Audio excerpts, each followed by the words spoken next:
Ladies and gentlemen, Gungans and droids across the galaxy, we have the Beskar Mandalorian kit reveal today. We're live right now on YouTube, and we witnessed a 40-minute battle in Geonosis territories. You got to watch the stream to watch some of the most epic and interesting endings to our Geonosis territorial runs. But anyways, we got some big news aside from that during this stream that everyone wanted me to record my reaction to live.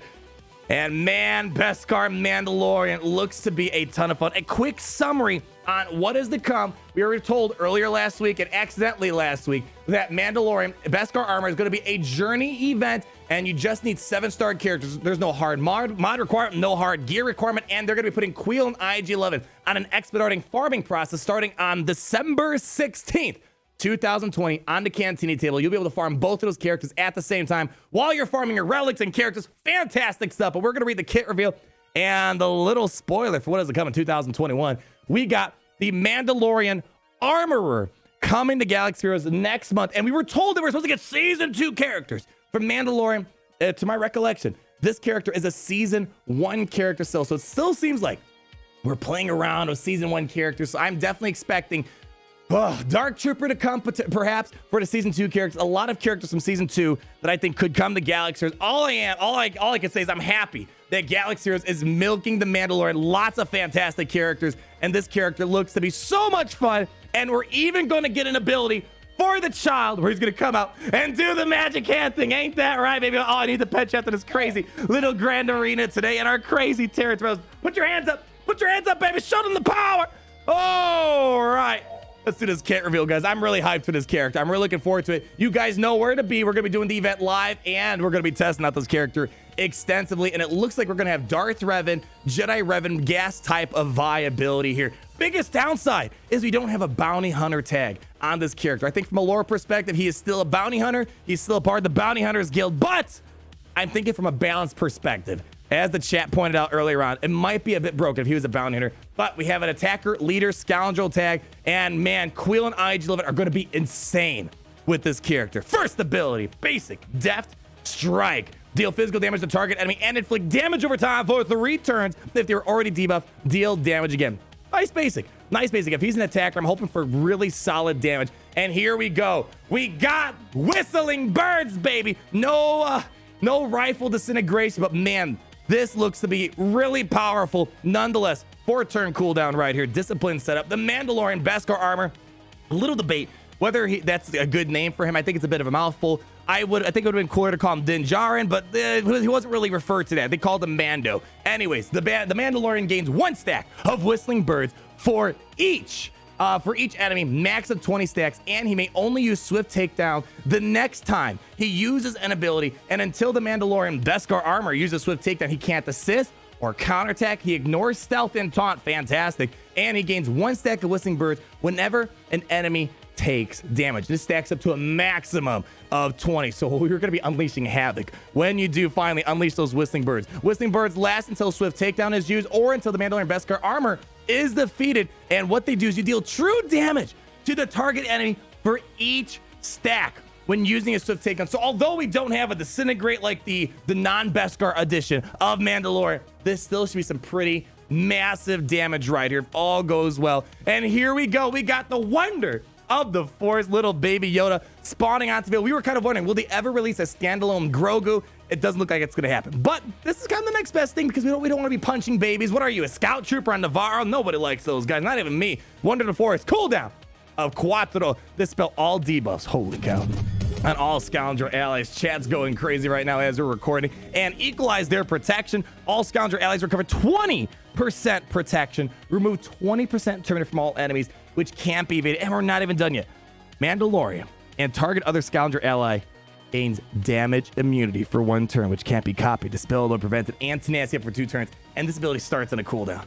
IG-11 is going to be absolutely bonkers crazy with this character. I'm just assuming we're out the gate. Maybe there's a better way to do this.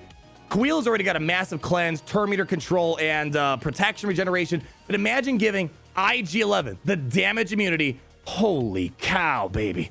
insane stuff. Damage immunity is a Ray thing. Well, now it's going to be a Beskar Mando thing as well. But here comes the swift takedown with the cooldown of 0. Remember, you got to first get disciplined. You got to get set up before you start using your Whistling Birds. And here's what swift takedown does. Inflict healing immunity for 2 turns on all enemies. Deal physical damage to them and lose 1 stack of Whistling Birds for each enemy damage this way. Then deal true damage to target enemy for each stack of Whistling Birds. And if the target enemy is defeated by this ability, remaining Whistling Birds will damage the weakest remaining enemy, and this attack can't be countered or evaded, and enemies defeated by this ability can't be revived. Ooh, I don't want to say that's I don't want to say that's Ray-ish type of ultimate abilities or sudden whirlwind, but man, that is pretty darn good. And you only can use this immediately after discipline setup. So you can't use swift takedown right away. You got to set yourself up and get disciplined before you start doing this. And now with the leader ability, it seems simple, but man, with this kit and Queel and all that, it seems pretty powerful. For each Scoundrel ally to start a battle, Scoundrels gain 5% max health, max protection, and offense. You guys remember my IG-11 in-depth review? Remember when I showed you what IG-11 and Queel can do under a Ray lead? Well, here, you're basically going to get the Ray level health with Beskar Mando and IG-11. IG-11 is going to be so incredibly thick. 5% max health for each Scoundrel. That's 25% max health, 25% max protection, and we're going to get offense. But anytime an enemy is taking damage, Scoundrel allies are going to be gaining 2% turret. So AoE abilities are going to be incredibly useful. So when IG-11 does his little protect protocol where he goes ahead and does his AoE ability, he's going to be feeding 10% turret meter just for that, assuming there's 10 enemies on the opposing side of the field. So holy cow! Turn meter gain, survivability, really solid stuff here. It looks simple, but really in application, it's going to be incredibly powerful. 2 Zetas, by the way, 1 on the leader, season tactics, and lastly, unique ability, protective intuition, also has a Zeta ability. The Mandalorian Beskar Armor is immune to ability block. I only can think of really one other character in game, Darth Revan lead with Sith Empire. You don't get ability blocked. We're going to have it here as well. And plus 40% potency and tenacity. Ability blocks are one of the core cornerstone counters to Galactic Legends. You want to stop them from using their unlimited power for Palpatine. You want to stop them from doing their massive AoE and Jedi Master Luke. You want to stop Rey from using Sudden Whirlwind. You want to stop Kylo Ren from using massive AoE. This character has something Galactic Legends wish they had. Anti-ability block capabilities. Huge. And the first time each Scoundrel ally falls will 75% health. Mandalorian Beskar Armor dispels all debuffs on itself, gains 1 stack of Whistling Birds, and takes a bonus turn. And the cooldown of Wonder of the Force is reset. And if you recall, that is the damage immunity. This is definitely a journey quality character, definitely in that alleyway of Revan and Darth Revan, I suspect. And I think we could, just looking at this, I definitely see some possible Galactic Legends counters baked into this character. But man, the Scoundrels, big day for you guys. But I do miss the Bounty Hunter tag. But after reading the kit, you guys could probably agree that Beskar Mando with the Bounty Hunters might be a little too good. But nonetheless, Scoundrels is the next best thing, and it's very wide-reaching. So it's not just for Bounty Hunters, it's for all Scoundrels. And right now, it's looking like... the good thing is, I'm thinking we can maybe keep Grief Karga and normal Mando in a whole different team. So you can still keep in your Bounty Hunters, and you're definitely going to want to use Queel, IG-11 here, and a lot of other fun combinations. So one of my biggest concerns when we are getting this character is like, all right, Mando, the one we have, the non-Beskar, and Grief Karga, can they stay with Bounty Hunter still? And I think we could still have a full separate Bounty Hunter team with non-Beskar Mando to still pull up those amazing counters and tricks. I don't know if non-Beskar Mando is going to be useful in here because this character is not a leader, can't help move towards payouts. So I'm thinking we want to definitely keep our Mandos separated from one another. Look how happy he is. Happier than I am when I was doing my GOTV battle.